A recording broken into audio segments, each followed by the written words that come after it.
ગુરુ પૂર્ણિમા ખૂબ જ નજીક આવી રહી છે.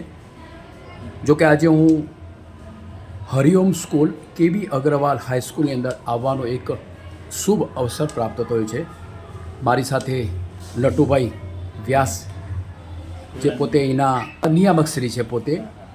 તો હું એમની સાથે થોડી ચર્ચા કરીશ કે જે ગુરુ પૂર્ણિમાનો શુભ અવસર બસ ટૂંક સમયમાં જ અત્યારે આવી રહ્યો છે. તો સરની પાસે થોડી ચર્ચા કરીશ.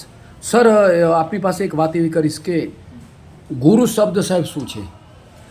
ગુરુ આમ તો અંધકારથી પ્રકાશ તરફ દોરી જાય અને જીવનમાં ઉજાળું કરી આપે એને આપણે ગુરુ કહીએ છીએ.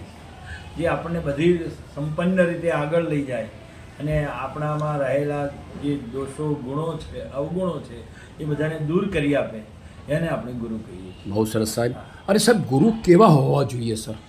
ગુરુ એ કેટલો મોટો વિશાળ શબ્દ છે. બરાબર, કેવા સર. હોવા જોઈએ એટલે એમાં એવું લાગે છે કે ગુરુ જેને ગુરુ તમે માન્યા છે એનામાં કશી જ ખોટ ના હોય, અથવા તો સાધકને જેને ગુરુ માન્યા છે એને કશું દેખાય નહીં, એના ખોટ ન દેખાય અને એ એના શિષ્ય પ્રત્યે એકદમ સંભાવથી રહેતો હોય ને એ જેને કહીએ ને નિર્વિકાર હોય એને આપણે ગુરુ કહીએ છીએ.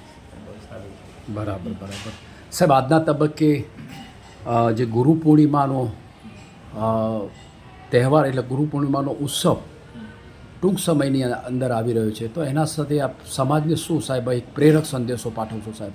સાહેબ, અષાઢી પૂનમે આપણે એને ગુરુ પૂર્ણિમા તરીકે ઉજવીએ છીએ અને એ વખતે શાળાઓમાં અને બધી જગ્યાએ ગુરુઓનું મહત્ત્વ છે એની વાતો થાય છે અને આપણે એ બાને આપણા આવનારી પેઢીને ગુરુ વિસરાઈ ન જાય.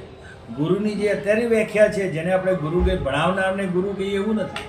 નાની નાની બાબતોમાં આપણને આંગળી ચીંધે અને સીધા રસ્તે લઈ જાય એવા ગુરુની આપણે સતત શોધ કરતા રહેવી જોઈએ, જે આપણને સમાજમાં પણ છે અને આપણા આધ્યાત્મિક ક્ષેત્રોમાં પણ છે.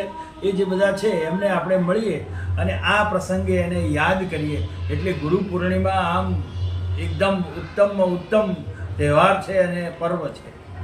બહુ સરસ મજાની વાત કરી સર આપે. મને એક વાત એવી ગમી કે ગુરુ એક એવા હોય છે કે આંગળી પકડી અને સાચા રસ્તા ઉપર લઈ સાચા જાય, રસ્તે દોરી જાય. એવા ગુરુ હોવા જોઈએ. એવી સુંદર મજાની વાત કરી સર.